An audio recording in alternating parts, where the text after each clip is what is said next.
This is a big one. This is a big intro, everybody. Ladies, gentlemen, the football season is back. This is the first look video for numero uno, week 1 of the NFL season. DraftKings look, we'll look at Super Draft a little bit. I cannot tell you how excited I am. The big energy is here. I hope all of you watching this right now also have some big energy yourselves. I hope you're all sitting back, relaxing, maxing all cool, all that stuff right now. The football season is here, and I'm so happy you are here with me. Now, if you are brand new to my content, don't worry. You're going to find the best content that you're going to find on the YouTubes right now, and we're going to start it off with a first look this week. And I got my content schedule posted on my Twitter, so you know exactly what I'm dropping each week. And we're going heavy. We're hitting heavy right now for the NFL season. 5 videos a week and 3 live streams. If you know how to do that math, that's 8 pieces of content a week for the NFL season, all free right here on YouTube. So cancel your $350 a month subscription that you got to some site that's fleecing you out of a huge paycheck every week, and just come right here to the YouTube channel where it's totally free. What you're going to get here is we're going to take a first look. Quarterback, running back, wide receiver, and tight end. We don't look at defenses because who cares about defenses? Just look at the pressure rates, right? But if you're here with me right now and you know me and you've been rocking with me since the start, please do hit that like button. And if you're brand new here and you want to see my vibe and see what I have,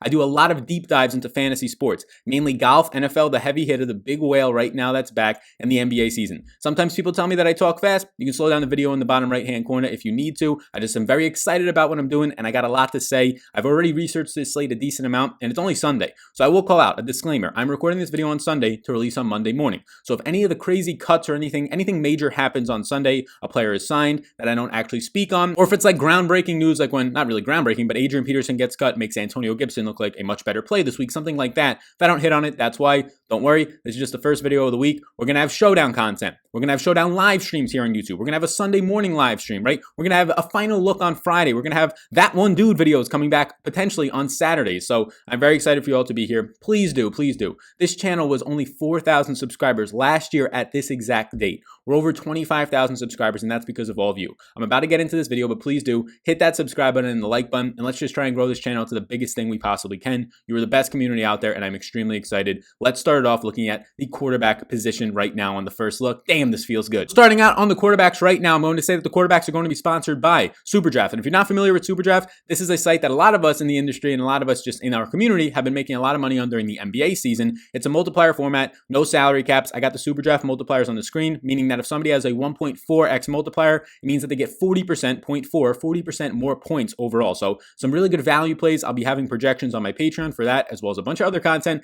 coming out every single day over on Patreon, tools, podcasts, game-by-game notes. A lot of stuff will be over there, projections, rankings, all that you can find down below. But promo code SAL, S-A-L, will get you a 50% deposit match up to $1,000 Rooskies over on Super Draft. So be sure to check that out. It's going to be huge. There's a $125,000 prize pool on Super Draft right now, and I guarantee you it's not going to fill like till 70% or 60% at that point. That's pretty much what you've been getting out of the NBA and other sports, so it's going to be very good. So let's start it off. We're going to be looking at this with the quarterbacks, and these are my early interests. Again, this is Sunday morning, but I've been doing some research and a good amount of research, especially for this point in the week. Carson Wentz starting up against the Washington Redskins. Now, keep in mind, if you're going to be playing cash, it's a different story than GPPs. In guaranteed prize pool tournaments, you want to be stacking, which means you want to have a quarterback with at least one of their wide receivers and ideally bringing it back from somebody from the other team. In this game, I think it looks very appealing. Carson Wentz, you can go to Deshaun Jackson, who we'll talk about as a very strong option this week. You can go to one of his tight ends in Dallas Goedert and Zach Ertz, who look like they should get big volume, or you can go to his running back, who it's not the best correlation when you're looking for a quarterback and running back stack with Miles Sanders, but he's also very affordable and looks good. So Carson Wentz checks all those boxes, and looking back on the opposite side from the Washington Redskins, you have Terry McLaurin sitting there. You have a cheap and affordable Antonio Gibson. This looks like a very easy game to do a game stack in,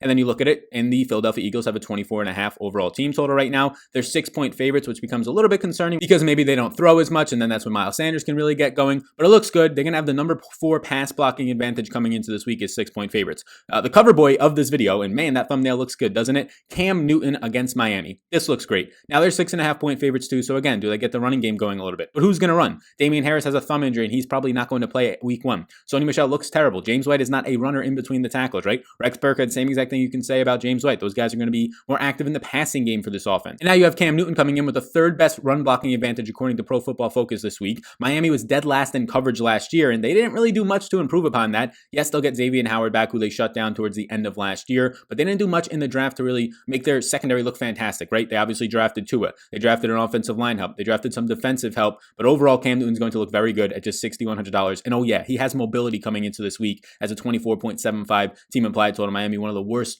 DraftKings and fantasy defenses last year overall. And the pace of play in this game, we go off of last year, which you can't because it's new coaches, new offenses, but off of last year, this would actually be, in my model right now, I believe the fastest paced game on the slate. Yes, it would. Miami versus New England. So this is looking very appealing, and I would assume it only gets faster pace with Tom Brady now out of that offense and Cam Newton in it. It's early in the week, but Cam Newton's looking like a stud. If you want stacking options, there's obviously stacking options. Julian Edelman, N'Keal Harry, not as strong game stacking options, right? Bringing it back on Miami, there's always options in Devontae Parker, Mike Gesicki, and Preston Williams, but they're all going to have tough matchups against the New England secondary. So Cam Newton looks like more of a cash quarterback for me, and he looks like a really strong one at that. I won't break deeply down in for the first look at every single player, but Tyrod Taylor at 5,600, he's just a salary saver, right?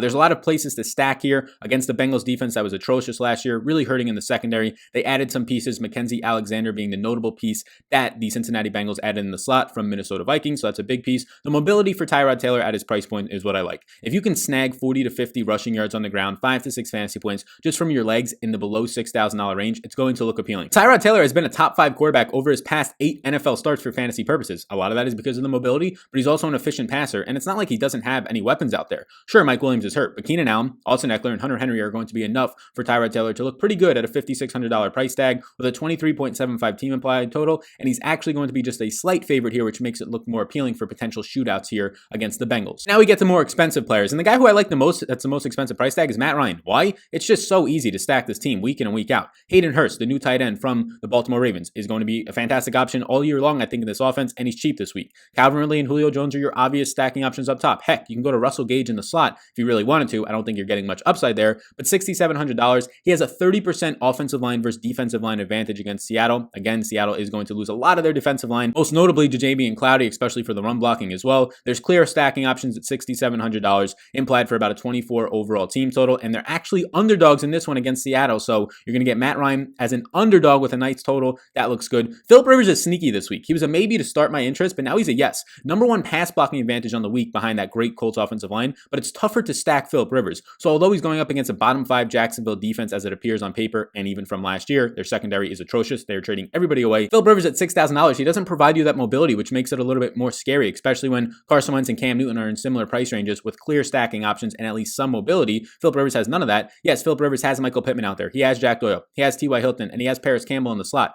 Campbell's matchup in the slot we'll get to is really tough. So I think your major stacking options here are going to be Jack Doyle and more than likely T.Y. Hilton before you can really trust the rookie and Michael Pittman. So interesting to see there. I think out of all the yeses, Rivers is actually the sneakiest. He might be the lowest owned and with some upside there, but it's not as appealing because he doesn't have as much mobility or clear stacking options. And then Matthew Stafford at $6,200. Bears defense is not the easiest defense to pick apart, but a 23.5 overall team implied total. I do like that, but Stafford's stacking options are so strong here. The matchups for Marvin Jones Jr. and Kenny Golladay are going to be fantastic. And then you could also throw TJ Hawkinson, the tight end, into that mix. And you have clear options to bring it back with on the other side, and Allen Robinson and potentially Tariq Cohen, since it doesn't look like the Bears are going to have any running backs this week. David Montgomery nursing a groin injury, and they just cut Artavius Pierce, so they only have Ryan Nall and Tariq Cohen in their backfield for the Bears. So Stafford, you come out here and you can stack him with affordably priced Kenny Golladay and Marvin Jones, and you can bring it back, or you just say Kenny Golladay and TJ Hawkinson, who's very cheap at the tight end position, bring it back with a stud in himself in an Allen Robinson, who they don't have Darius Slay to guard him anymore, who Darius Slay wasn't that good anyways last year. He's outside the top 100 in all overall quarterback play, but looks good for Stafford. I would actually prefer Carson Wentz and Cam Newton, but if it makes Stafford lower owned, that's where you get more appeal, especially in GPPs when it comes to stacking. Then you can see the rest of my early interest: Derek Carr, Gardner Minshew, Russell Wilson, Drew Brees. I could talk about all of them, whether it's their team total, whether it's the rushing upside for a cheap price point like Gardner Minshew. Dwayne Haskins at $5,000 flat is just a salary dumper, right? He's only 18.5 team implied total, is the lowest on the slate, but a 6-point underdogs. They're going up against the Philadelphia Eagles, who I don't think their secondary is as revamped as people think. Yes, Nickel Robbie-Coleman in the slot was a good ad for $1 million from the Rams, but if you're talking about Darius Slay on the outside, I'm sorry, Eagles fans, but he's not that good. Oh my God, the casual football fan watching goes, what do you mean he's not that good? I mean, just look at the numbers. Yes, he was good 3 years ago. He was good 2.5 years ago, but he started to decline 2 years ago, and last year he was not good. He was outside the top 100 overall graded quarterbacks from Pro Football Focus. That doesn't mean he can't be good this year, but it does mean he's on the downturn of his career. It's a la-esque Xavier Rhodes. Everybody thought Xavier Rhodes was the best cornerback in the league coming into last year, and when I said he wasn't the year before that, everybody said, oh, they're terrible, and then he was literally one of the worst cornerbacks in the league last year, and that Vikings secondary on the outside began to suffer. So with that all said, now that you're a little bit educated, let's move on into the running back position.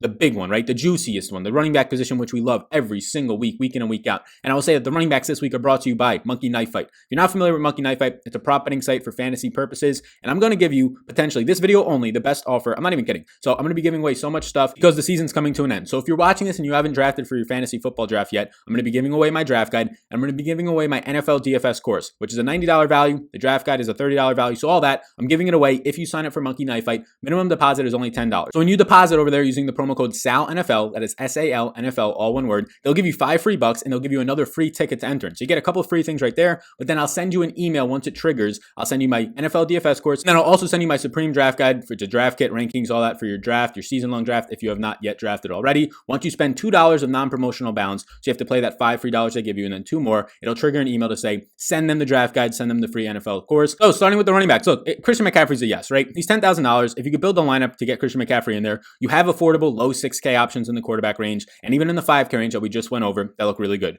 We're about to get into so many wide receivers and tight ends that are all, wide receivers wise, 5 and 6K options that look strong. You're going to have some running backs that are going to be 4K options. You're going to have some tight ends in the 3K range. You can get to Christian McCaffrey, especially if you're paying cash. It's a great spot. He has a number 3 run blocking advantage this week. The team total of 22.5 is a 2.5 point underdog. If anything, might get you excited because if they're trailing, I'd rather get the PPR points for McCaffrey in his 10 reception games. Alvin Kamara is looking very appealing. So there's a couple of guys in the slate that I just want to jam into lineups. Kamara's holdout concerns are scary. Yes, he returned to practice in camp, but he can easily still hold out now. He had to go into camp and practice to actually accrue a season, so he had to do that, right? Now the game comes to, is he going to hold out or not? Same thing for Dalvin Cook. Assuming he plays, he has a number 5 run blocking advantage this week, a 3.5 point favorite with a 26.5 team total. I think early on right now, Alvin Kamara looks like one of my 2 or 3 favorite running back options to start the week. Obviously, you get the PPR format against Tampa Bay. And point per dollar wise, I assume Alvin Kamara is going to grade out better than Christian McCaffrey this week in terms of value. Josh Jacobs, I'm liking right now, but out of all the guys I have a yes on, he's the one I'm most sketchy on. But we have been seeing right now the Raiders are cutting players. They traded Lynn Bowden, a pass-catching guy out of the backfield. They cut Theo Riddick, so it's mainly just Jalen Richard, who they gave a 2-year contract to, and Devontae Booker, who's going to make the 53-man roster behind Josh Jacobs. Both guys who can catch passes, which limits the ceiling of Josh Jacobs. So he's going to have a positive run-blocking script as a 2.5 point favorite, a nice 25 overall team total, and they cut those other running backs.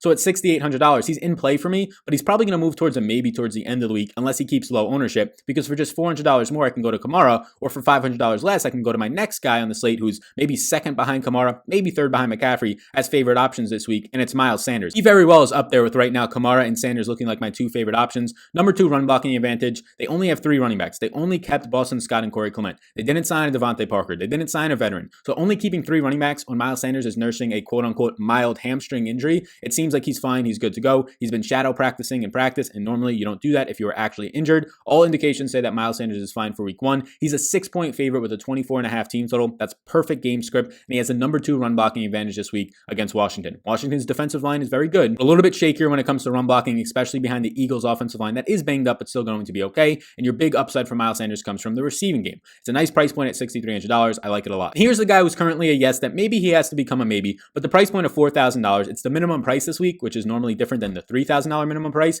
Antonio Gibson. Adrian Peterson got cut, and out the door, Adrian Peterson literally said in an interview that this team wants to give the ball to Antonio Gibson. They like him, right? Antonio Gibson, so Darius Geis gets cut for a good reason. He looks like a bad human being, and then you end up getting Antonio Gibson looking like an absolute stud in camp. They've already said, the offensive coordinator, Scott Turner, said, I've never had a guy like this. I've never coached a guy like Antonio Gibson that I can put on end grounds, that I can run up the middle, that I can use as a red zone back, that I can put on wheel routes. I can do everything with this guy. And they were said early in camp, they said, we want one guy to do everything for us. So JD McKissic is a backup satellite back, right? Bryce Love, everybody wants to talk about the hype of him as a late round pick now that Adrian Peterson is gone. That's fine, but it's going to be Antonio Gibson's workload. I mean, I have Antonio Gibson projecting out for like 250 touches right now in the season. So I think he's going to get the first crack at it. And if you think Antonio Gibson is going to see 15 touches in week 1 and 5 of those have the potential to be receptions, then yes, at $4,000, he's obviously a fantastic play. I personally think he's the guy there. You can get in the comment section. You can say Bryce Love's going to be involved. Okay, if Gibson gets 15 carries and Bryce Love gets 5 carries and McKissic sees like 4 or 5 targets, the backup running back from the Lions last year, that's fine. But I think Antonio Gibson, unless he just absolutely sucks, is going to have all the opportunity in the world to start this season. The downside is he's facing the Philadelphia Eagles, which if he becomes the chalk of all chalk, it could be a spot to pivot. So those are my early on 5 yeses. You can see a bunch of guys that I have as maybes right now. Austin Eckler is a maybe. He has the worst run blocking advantage on the week, but the Chargers offensive line is improved, and these are going off of last year's stats and historical data, so I think that's going to be a little bit skewed.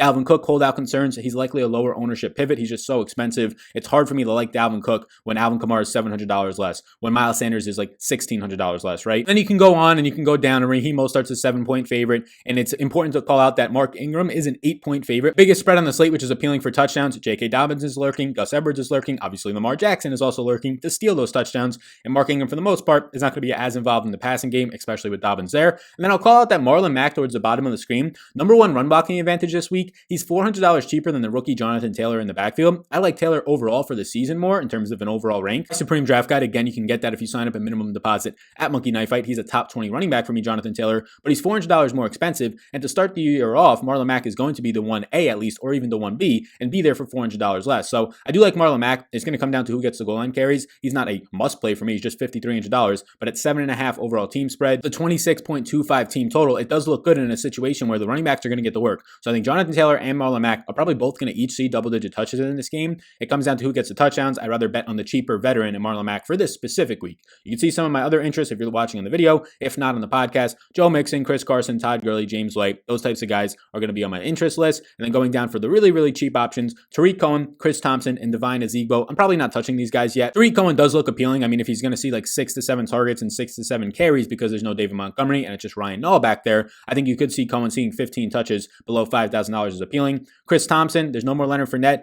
You have right now Raquel Armstead on the COVID list. If he doesn't come off the COVID list by next week, it's going to be Chris Thompson, James Robinson, and Devine Ezigbo in the backfield, all at the minimum price of $4,000. I cannot tell you who's going to see the most touches. They might all see 6 to 7 touches apiece, and then that does nothing for anybody. But Chris Thompson is probably your best DraftKings back because of the PPR format. If he sees 5 or 6 receptions and he sees 5 or 6 carries, you're starting to look decent at $4,000. But now he's also the same price as Antonio Gibson, and I'd rather go there unless it's an ownership pivot. So that's where we're at on the running backs. Let's move into now the wide receivers. And as we move into the wide receivers, I love this so much. Please, if you're enjoying this content, this is just the first look. We're going to have a lot of deeper dive analysis for the final thoughts on Friday. We're going to have a showdown video for Thursday's video, a Thursday live stream, a bunch of content coming up. Please do hit the like button on this YouTube channel. The big old subscribe button pops up. If you hit that, I really want to try and get to 30,000 subscribers over the next couple of weeks. It's just kind of a goal to push towards, right? To keep myself motivated and to keep going. You all are great. Thank you so much in advance. And I'll call out yet again some of these super draft multipliers. So let's go back to the running backs just for a second and look at the super draft multipliers, because right now you're getting Miles Sanders as a 1.45x multiplier. That's just a fantastic option, right? 1.45x multiplier is way too good. Antonio Gibson is a 2x multiplier. That's way too good. So those are two of my favorite options on the slate.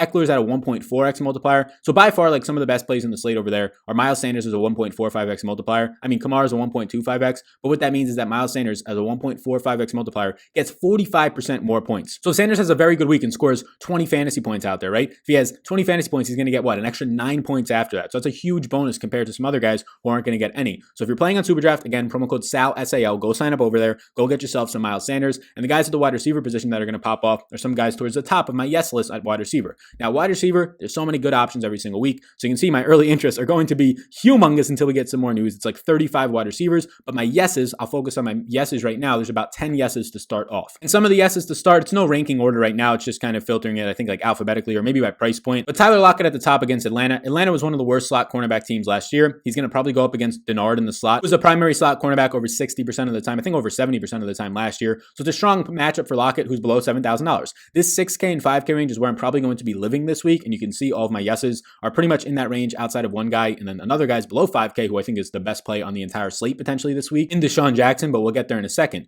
Julian Edelman. So I also want to point out that these wide receivers, I'm getting interest because I like the matchup. I like their overall target projections. I'll have my final projections up on Patreon. Link down below. You can check it out later in the week. They'll be up there probably Wednesday or Thursday. So you can see the actual projections, but also stacking for GPPs, not cash games, but GPPs comes into play. I do think that although we didn't talk a lot about Russell Wilson at $7,000, he looks pretty nice. Tyler Lockett added on to that. And then you have some other stacking options that we're going to get to in DK Metcalf at $5,800. It's just so easy to stack the team. So they become more appealing to me because a lot of my ownership lineups, if I'm playing 150, I'm going to automatically set a rule that says stack 1 to 2 players from this team and bring it back with 1 to 2 players from the other team. So every single one of my lineups is going to feature a stack. I assume I get more Seattle wide receivers because they're so affordable and they have good matchups, so they're going to project out nicely. So that's the strategy side to it, right? So Tyler Lockett looks good. Same exact analysis for DK Metcalf. He's probably going to see a lot of Isaiah Oliver, who was terrible last year, AJ Terrell, who I believe is a rookie. So you're getting a terrible player from last year and a rookie this year against DK Metcalf, who is one of the most dominating rookies that we've seen in quite some time, with an insane speed score, who started to see his route progression really develop over the final month and into the playoffs,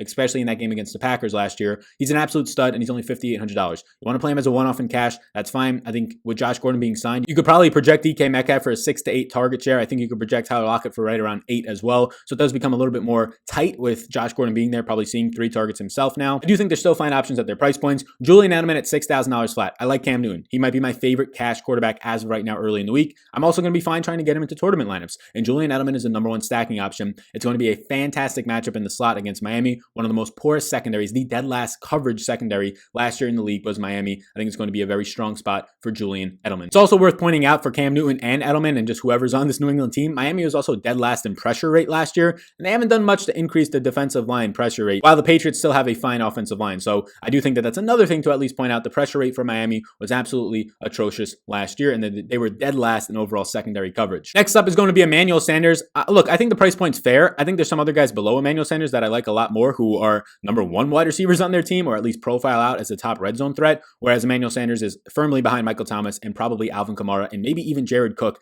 at this point in the Saints offense. So I think it's a fair price point. Maybe he's a maybe for me, but the thing that makes it more appealing, if you want to play the Saints, again, a very good matchup against the Tampa Bay Bucs secondary that has just not been that good, right? They've been absolutely atrocious. Against the Tampa Bay Bucs secondary that over the last 2 years has been bad. They got a little bit closer towards middle of the pack towards the end of the year last year because their pass rush was so good, which naturally helps your secondary. But I like it because you can stack now Breeze, Kamara, and Sanders. You can't really stack it with Michael Thomas because he's so expensive. And then there's obviously options on Tampa Bay to bring it back with. Heck, even if you don't want to pay up, you can play a cheaper Rob Gronkowski. So Sanders, out of all these options, I don't think he's going to get deep targets. I think he probably sees like 6 targets, whereas guys below him that we're about to talk about, I think can see 6+ targets, with some of them and even half of them being deep targets or red zone shots. And this is the range where I really want to be living this week. Terry McLaurin, the wide receiver one for Washington. Kelvin Harmon has gone down since the DraftKings pricing has come out. They've cut Adrian Peterson and Darius Geis. They just cut Trey Quinn. This is the Terry McLaurin show. The stud last year who was burning Byron Jones and the Cowboys 1 week for that first month of the year where he was popping off every single week. I'm not even sure if they'll put Darius Slate on him this week, but if they do, I think it's no match for Terry McLaurin, who was, in my opinion, last year. AJ Brown was a beast, but Terry McLaurin, and Pro Football Focus agrees, the number one rookie wide receiver last year. I think he gets a lot of Darius Slate and Avonte Maddox. He looks good. He's very cheap. If you want to bring him back in your Eagle stacks, that looks great. I don't really want to be stacking him with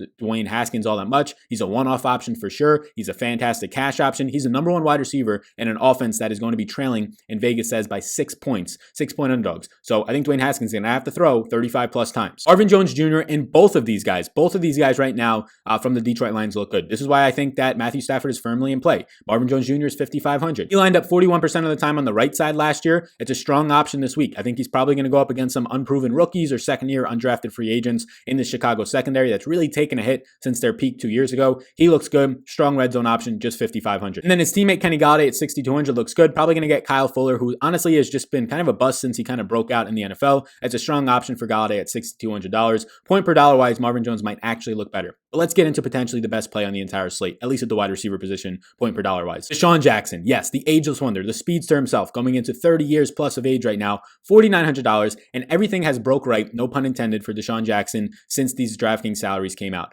You have Alshon Jeffrey, who they're saying they're hope to getting back by week 7, so he's not going to be playing. You have the rookie in Jalen Reagor, first-round pick out of TCU, going to miss at least 2 to 3 weeks. That's not good for a rookie, so he's out right now. Marquise Goodwin, a player that they traded for from the San Francisco 49ers, opted out from the season, wide receiver. So all they have right now at wide receiver is going to be Deshaun Jackson on the outside and some hodgepodge of Greg Ward, who was nice last year, but an unproven guy, a couple of other rookie wide receivers if they make the team, and John Hightower and Quez Watkins for me recording this, and they obviously have Miles Sanders in the backfield and Dallas Goedert and Zach Ertz. But on the outside, it's Deshaun Jackson. He has the third best matchup, according to Pro Football Focus, against Moreau this week. Moreau has been terrible. Former Oakland Raider, now he's with the Washington Redskins. Looks like a very good option for Deshaun Jackson on the outside. And the best part of it all is just his price point. Then you get into some more expensive guys and Chris Godwin. Hard not to like Chris Godwin against the Saints in the slot. He'll avoid Marshawn Lattimore, who has always been notorious for shutting down Mike Evans on the outside. If that happens, we don't even need that to happen. If it happens, even more targets to Chris Godwin, who has the number one matchup this week, according to Pro Football Focus, is going to be Chris Godwin against Janoris Jenkins, the former New York Giant. It's going to be a 63% of the time that you see Chris Godwin in the slot last year. Janoris Jenkins, they're assuming, is going to take over that role. They're saying that they're going to play more 2 tight end sets, meaning that you're going to have 2 wide receivers on the field, which means Godwin goes to the outside. But that's fine. I think Godwin had success on the outside last year, and I still expect him to push towards 50% of his snaps in the slot, which is an elite spot for as big of a wide receiver as he is. He is pretty much the plus-size version of Julian Edelman, and that can only be good things for Tom Brady. And then DJ Moore. Look, people want to knock Teddy Bridgewater. He's one of the most accurate quarterbacks in the entire league, if not the most accurate. And he learned that being behind Drew Brees, who probably is the most accurate, definitely in NFL history as of right now. But DJ Moore looks fine at 6,600. The issue with paying up for these guys in the 7K range, like I haven't even talked about Michael Thomas because he's so expensive. I don't really need him this week, right? I'd rather pay up for Christian McCaffrey or Alvin Kamara.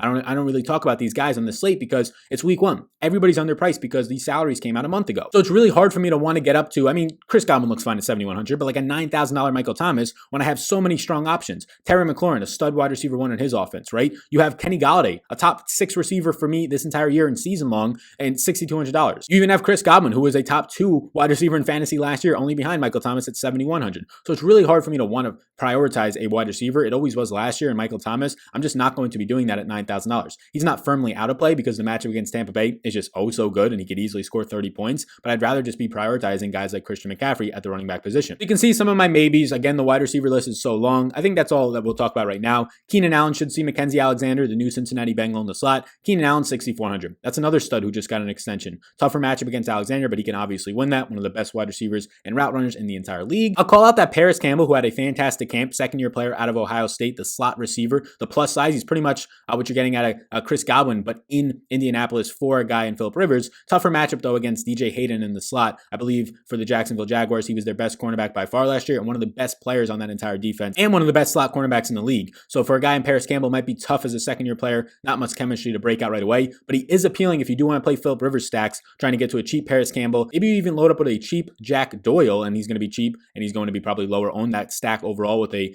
Campbell, Doyle, and Rivers. I'm just kind of free-floating this one out there, but then you could afford guys like McCaffrey and Alvin Kamara, and you could build a super team for GPPs at probably lower ownership. That's where we're at with receiver. We'll kind of button this down on the Friday closing thought show because there's a lot of other guys I can talk about. You can see all the guys that I have marked. Sal, where's DJ Shark? Where's Landry? Where's Deebo Samuel, who might play week 1 now, which is pretty crazy? Where's Alan Lazard and some of these cheaper rookies like Henry Ruggs and second-year players, N'Keal Harry and Hollywood Brown? They're all down here, right? They're all maybes. I can list so many guys down here. Brian Edwards is just 4,200. Laviska Shenault's only 44. These rookies, right? Yeah, they're all down here. I have somewhat interest, but the guys I really want to focus on are the cheap players in the 5 and 6K range and some in the 4K range that are veterans and are probably going to be number 1 or at least 1B options on their team and push towards 8 to 10 targets. I want those guys this week over some of the unsung guys. I think they're still in play, especially because of the cheap price points, but we'll talk more about them later in the week. And then finally, we get to tight ends. If you've lasted all the way, please do hit that like and subscribe button. Be sure to check out some of the offers that we have down below. Again, if you want my Supreme Draft Guide for the NFL season, if you haven't drafted yet, and my NFL DFS course that I made last year, just do a minimum deposit of $10 on Monkey Knife Fight, and they'll also give you, using promo code SALNFL, they'll also give you an extra $5 and all that stuff. And also, if you want to support Super Draft, $125,000 contest. It's just crazy.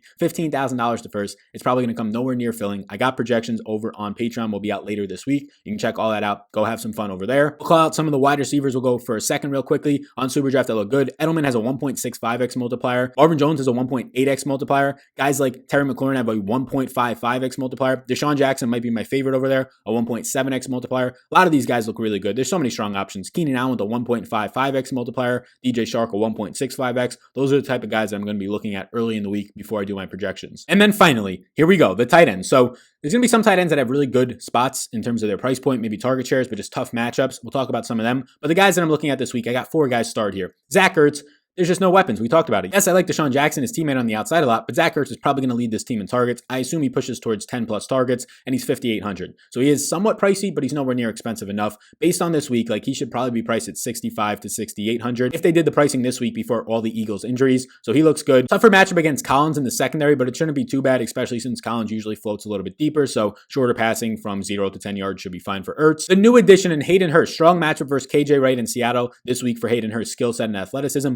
1.7x multiplier in Super Draft looks very tasty. Look, new addition here, taking on the Austin Hooper role. He's more athletic than Austin Hooper. He has a better draft capital, all this stuff, right? You can say it all. I think he's going to fit in very nicely on this team in the middle of the field and be more of a weapon than Russell Gage will in the middle of the field for Matt Ryan. Jack Doyle, I didn't want to do it, but he's so cheap. He's $3,600 if you're trying to punt tight end, and you know that Phillip Rivers loves his tight ends. Hunter Henry in the past, Antonio Gates. He just loves throwing to these bigger tight ends. Jack Doyle is going to be that option for him in Indianapolis, and he's just $3,600. Strong matchup against a shaky Jacksonville secondary, and you have the team total of 26.25. That also looks very appealing. Now, this is the opposite play of Jack Doyle. Same price range, $3,300, but a brutal matchup for Chris Herndon. But he's just $3,300. We're very high on Chris Herndon. It doesn't have to be this week, but the price point might be the lowest that you get all season long for him. He got a little bit nicked up in camp, but he seems fine. But everybody else on the Jets is nicked up. Rashad Perriman on the outside. Denzel Mims, the rookie from Baylor, returned to practice, but it looks like Chris Hogan's actually going to start ahead of him. So you're going to have Rashad Perriman and Chris Hogan on the outside. You're going to have Crowder, probably the number one wide receiver targets-wise, in the slot. And then you have Chris Herndon, who's going to be the best red zone weapon on this team and has the best connection overall with Sam Darnold. Even though he didn't play last year, he obviously did 2 years ago in Sam Darnold's rookie year. So Herndon scares me because this Bills matchup is very, very terrifying.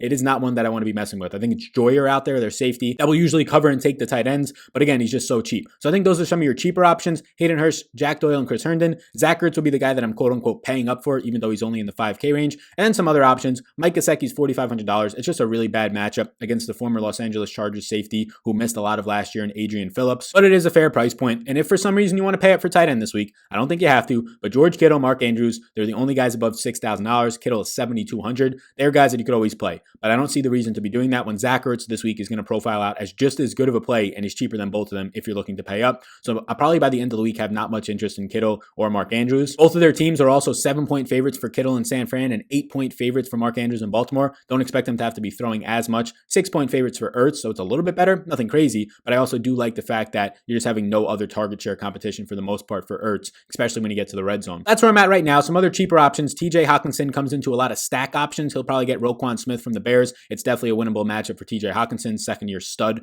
right now in Detroit, tight end. Bob Gronkowski, I'm hoping he's not highly owned. If he is, I'll just fade him. If he's not highly owned, he's only $4,900, and he's a nice bring-back option. Or he's a nice option in stacks. If you want to stack Tom Brady and Chris Godwin and Rob Gronkowski, and then the other side of it, bring it back from the Saints with either Emmanuel Sanders on the cheap, or maybe middle price type of a guy between all their studs. You probably can't get Michael Thomas, but Alvin Kamara at $7,200, that type of thing. So he just looks like a nice stack option, but that's where I'm at right now. Those are going to be the guys. $2,800 Logan Thomas, if you're really into the hype of the preseason, which was camp this year, no actual games, and how he was looking as the best tight end in camp and the pass catcher. He's just $2,800 against the Eagles. The Eagles were very good against tight ends last year. I expect similar things to happen this year. We don't yet know who's actually going to be the tight end out there. It could just as easily be Richard Rodgers, right? Jeremy Sprinkle, I believe, is still with this team. Ian Thomas is just $3,400. It is a tougher matchup against Oakland, but Ian Thomas is nursing an injury right now, so we have to see if he even plays. If he does play and he's a full go, then $3,400 Ian Thomas goes into my yeses, and I'm probably just going to be floating in the cheap range. So the way that I'm looking at it early on for lineup construction is at the 6K range at quarterbacks, depending on who you want to stack. Stafford, Matt Ryan, Carson Wentz, Cam Newton look like really strong options, all the way up to even 7K flat Russell Wilson. I didn't talk about Lamar at all because I really don't want to be playing Lamar this week. At running backs, Alvin Kamara, Christian McCaffrey, Miles Sanders look really good. Antonio Gibson for value. We'll get to more options later in the week. Wide receiver, that whole 5 and 6K range is loaded.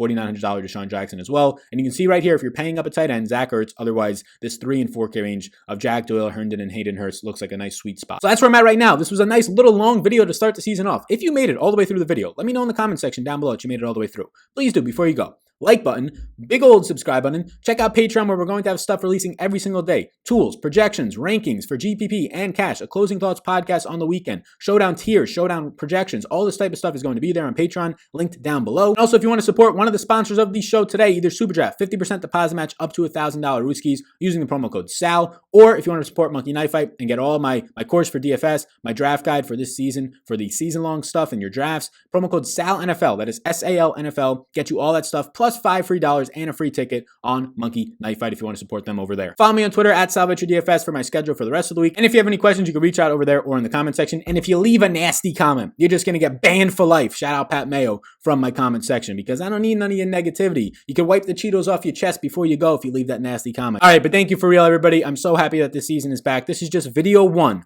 of the entire NFL season, and I cannot wait to bring you more content. You all rock. You make this the best job in the world. I love you all so much, and I will see you in the next one.